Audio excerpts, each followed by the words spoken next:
1. Good afternoon, everybody. This is Mayor Pro Tem Britt Moore at City Hall calling to order our Finance Committee meeting for Thursday, February the 27th. All members of our committee are here in the chamber, and we will get right into official business. We will start with item 2025-067, and we'll hear from Greg Venable, our Transportation Director. Thank you, Mayor Pro Tem, members of the committee. This is an agreement with Amtrak, and it will allow them to continue to use the depot to conduct passenger rail service in High Point. In March of 1998, the city granted Amtrak an agreement, or an easement over the premises. This is an extension of that agreement.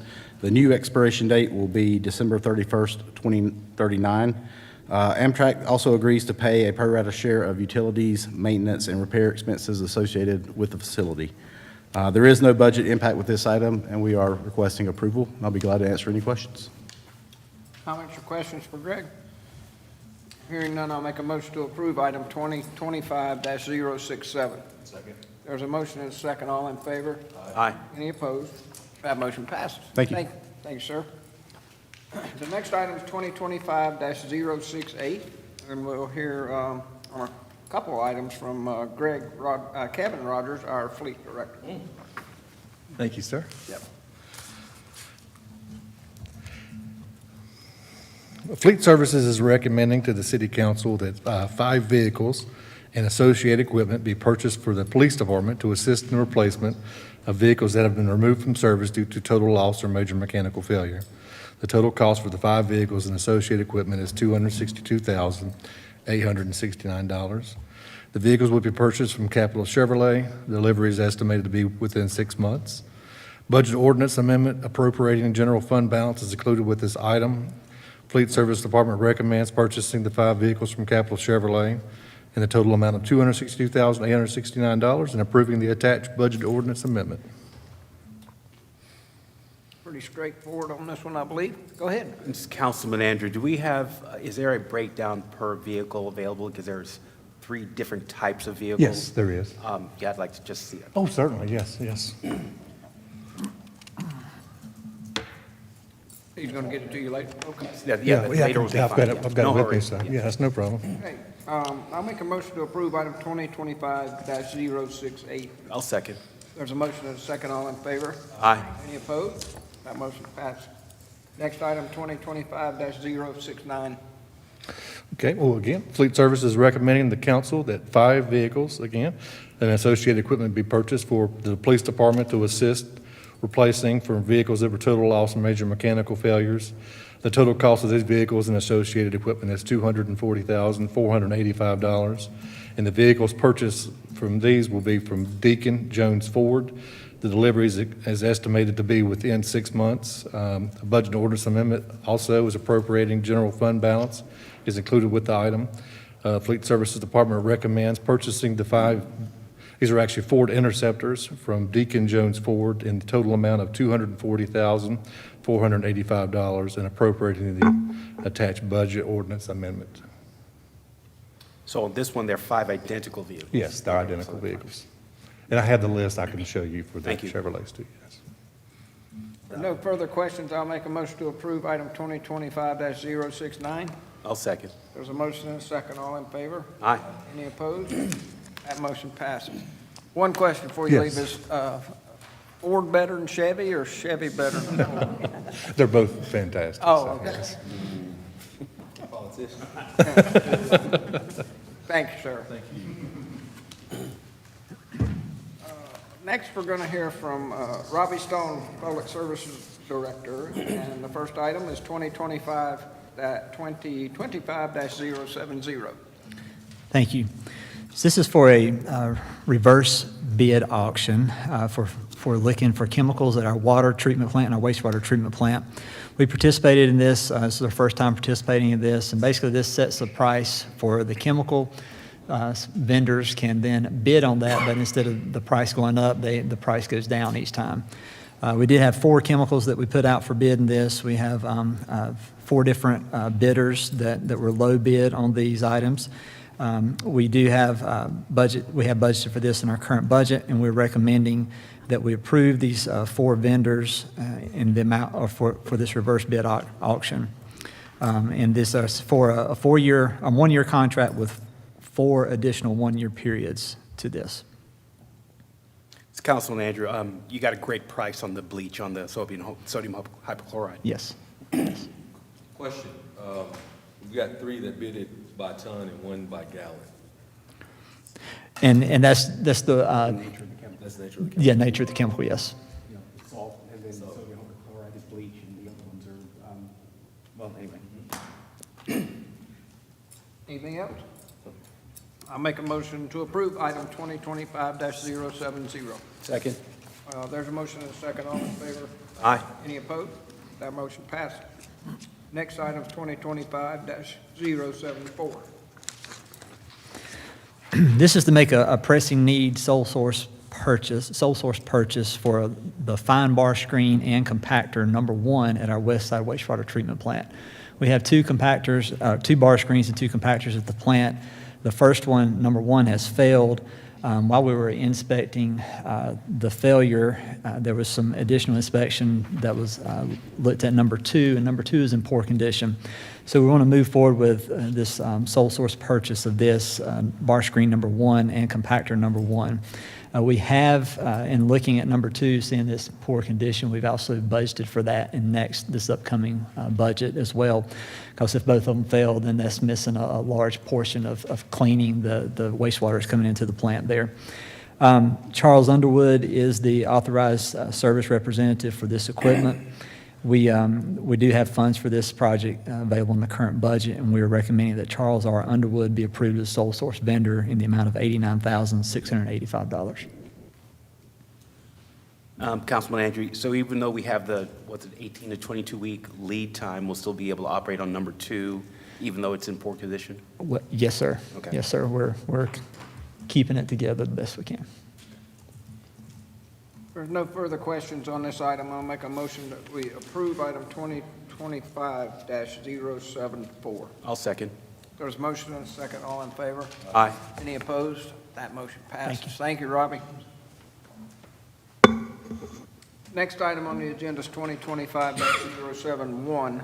Jeremy Coble, our Customer Service Director. Good afternoon.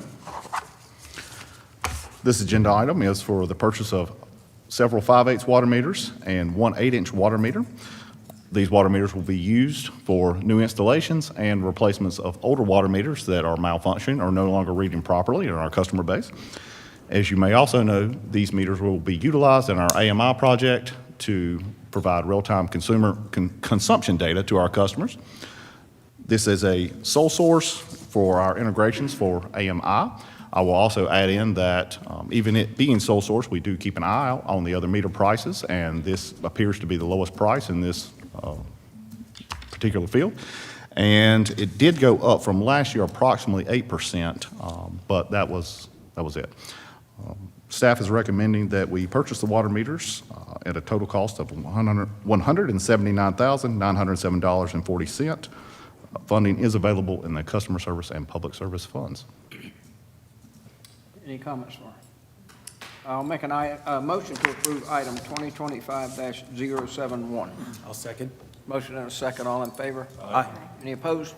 That motion passes. Thank Thank you, you. Jeremy. Before we move on, I just will say this, just for the record and point of privilege, I guess.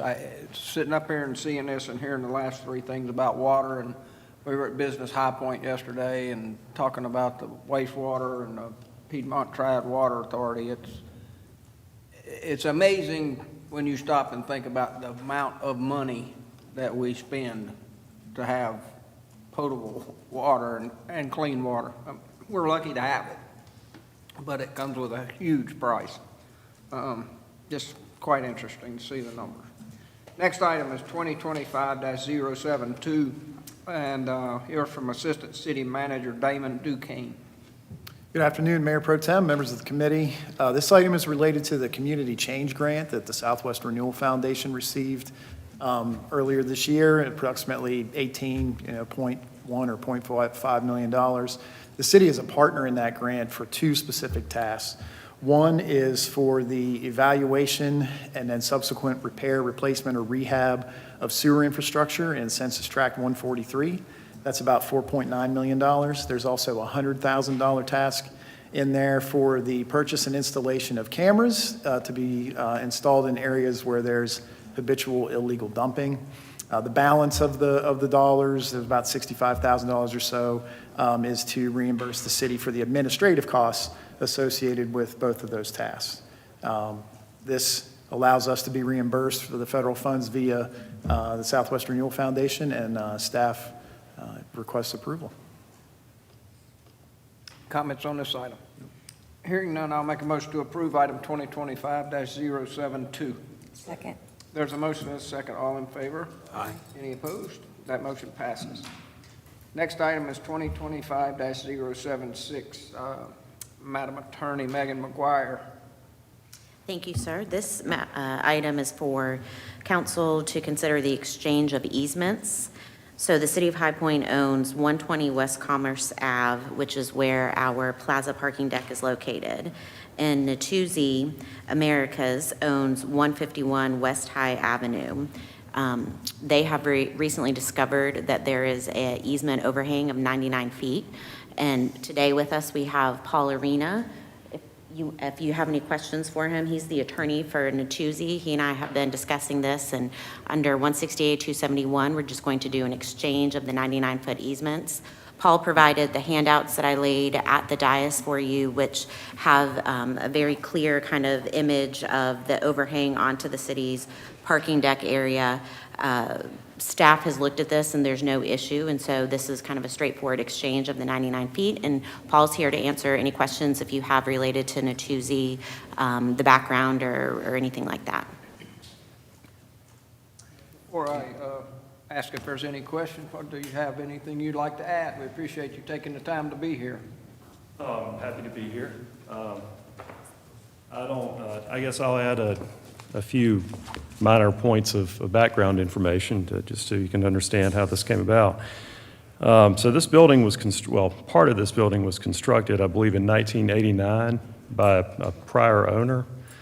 And in 1990, immediately after construction, it was somebody noticed that there were a few encroachments onto the city's property. And at that time, the city granted an easement to the then prior owner for those easements.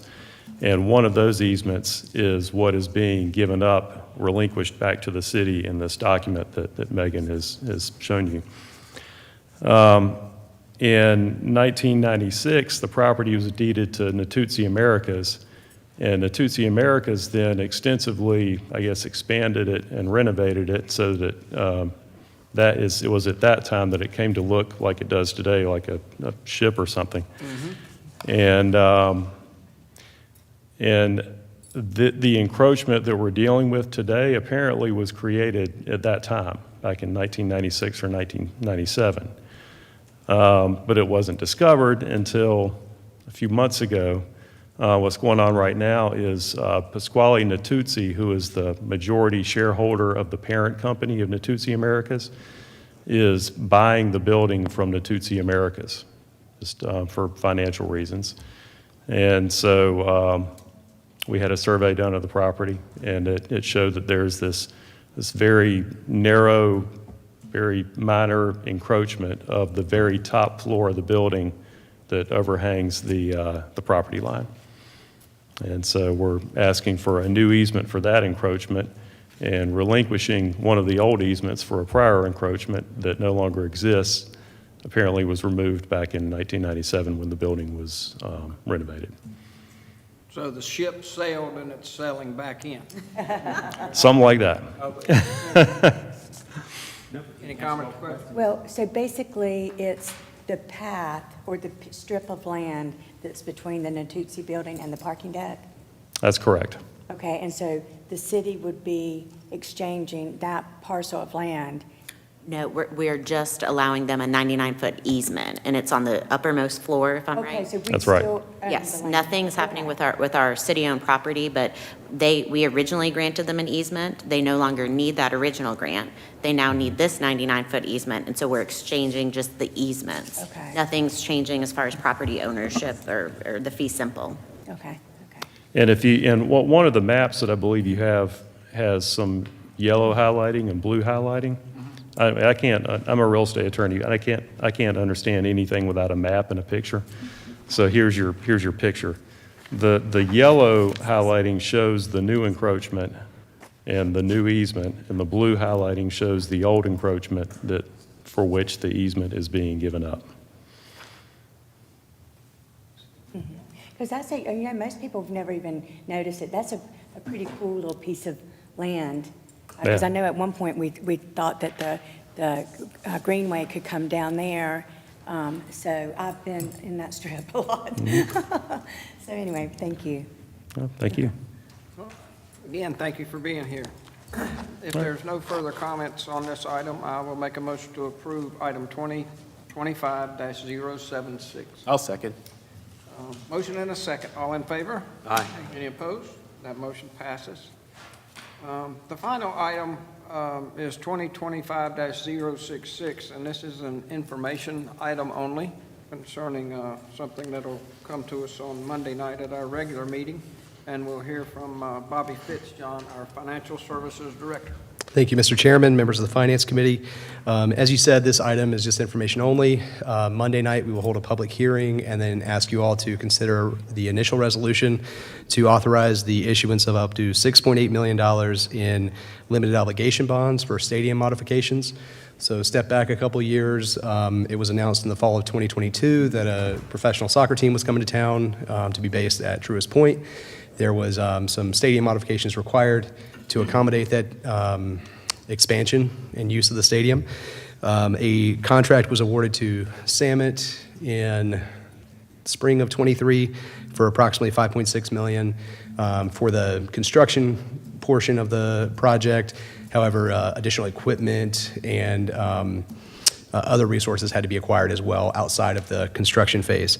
This issuance will essentially reimburse the city for those expenses, so they've already taken place. As you all know, there was a very successful, well-attended inaugural season last year. So this is just kind of wrapping up that project and issuing the financing to reimburse ourselves for what we laid out initially. The local government commission and the city's financial advisor agreed that a private bank placement made the most sense for an issuance this size. We issued an RFP in January of 2025. It was issued to over 50 national, regional, and local lending institutions. The city received 6 proposals.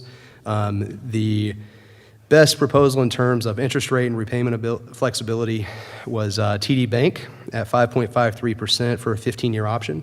Interestingly, we had a 20-year in our debt model that you all may have seen last year. We felt the 15 fit within that model just as well, give or take $100,000 a year, and ended up saving about $1 million by paying it off in 15 versus the 20. This may seem like a higher interest rate than what you're used to seeing, but it's a taxable issue because of the nature of the project. It's not a tax-exempt borrowing, so it's a little bit higher interest rate, obviously more motivated to pay it off a little sooner. So yes, that's where we are. There will be a public hearing, initial resolution on Monday night.